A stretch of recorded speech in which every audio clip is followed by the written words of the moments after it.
Hello. This group consists of Eigil Hellisø, Rasmus Hensler, Adam Rand Larsson, and Jakob Kreuzmann, which is me. And we have about American beliefs and values. And we are going to talk about what the American dream is, or whether or not it's just a myth. And we have broken that question down into four more specific questions, which are. Why do people believe in the American dream? Who supports the American dream? Most Americans or just a small designated group of patriots? Why does a big part of the American people believe that America is the greatest country on earth? The American dream has become a widespread term to describe the American way of life in general. The American life has always been something individual. That is why, till today, no one succeeded in giving it a universally acceptable definition of the term. For a lot of people, the American dream is connected to becoming wealthy and the ability to achieve everything if only works hard enough for it.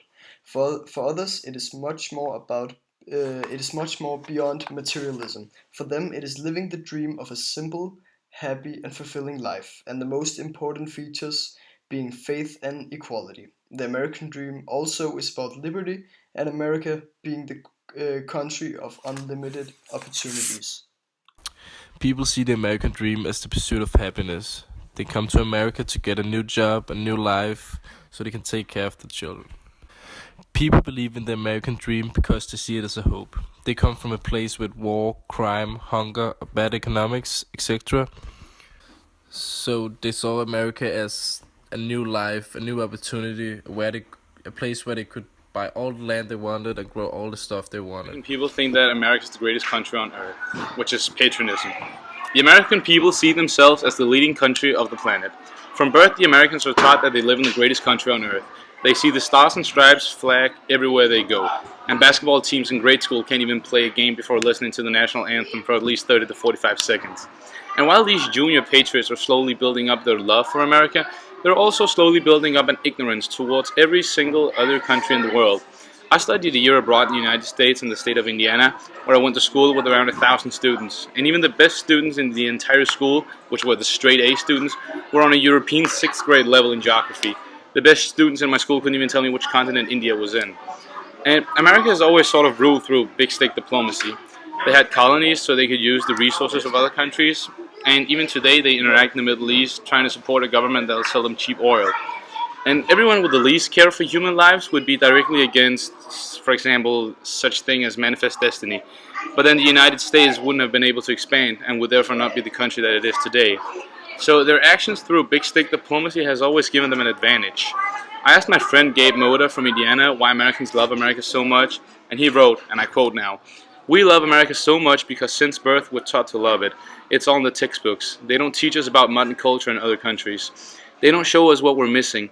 Like, the average American only spends a week out of his or her life in another country. Also, it's just a general attitude throughout the country. We pledge allegiance, we sing the national anthem at every event, and we pretty much praise our military. We also view a lot of other countries as poor and unsafe, so we appreciate where we're from. It's the attitude we're brought up with. Plus, we believe in American exceptionalism, so that we're an exception." And I end of the quote now. So the answer to the question, we've come up with a conclusion that the ignorance towards other countries builds up an extreme feeling of patriotism. When you look at the statistics, the US is nowhere near Western European countries when it comes to the quality of life. The United States lead the world in only three categories. Number one, which is incarcerated citizens per capita. Number two, which is adults who believe that angels are real. And number three, which is defense spending, where the United States spend more than the next 26 countries combined, even though 25 of them are allies. American civilization believes in the American dream.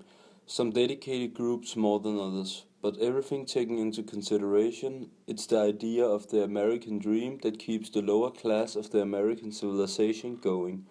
The idea of being able to achieve something greater through hard work and dedication motivates a lot of people who are stuck in their everyday life to do something.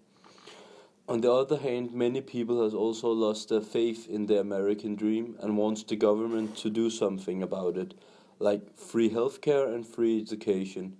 But on the other side of things, there's also groups like the Turning Point USA, which evolves around young Americans, students, college students, university students mostly, who treats the American dream as a religion and would never in their life want America to become like Europe, because to them Europe is basically communism and communists, because in a country like Denmark that we live in, we have high taxes and stuff like that, and but on the other hand we are one of the happiest countries on earth with free healthcare and education and good support for people who get put out of jobs and or are poor. Many of the Americans that believe in the American dream is also against globalization and like wants to keep everything inside American borders. A lot of people who believe in the American dream are also Trump supporters actually. As Trump's slogan went on his election campaign, it was "Make America Great Again."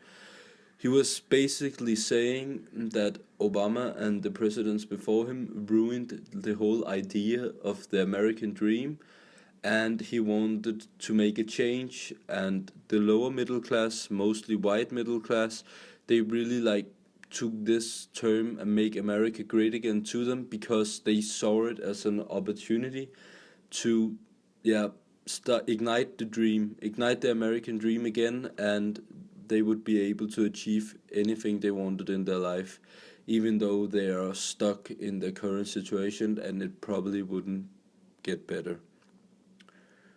So we can conclude that the American dream are like in the back of the minds of most Americans.